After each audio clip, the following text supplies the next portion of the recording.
Here we go, guys. It's got a Mitsubishi 2000 Eclipse GT 3.0 V6.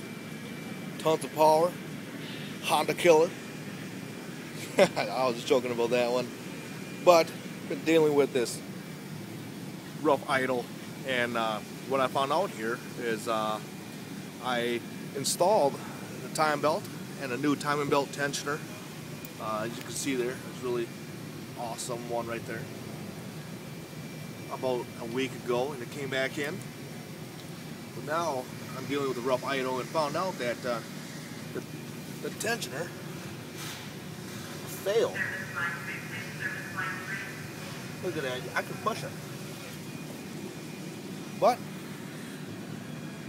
that will be one of your cam marks right there. And look how much it jumped. Hopefully I didn't bend any valves.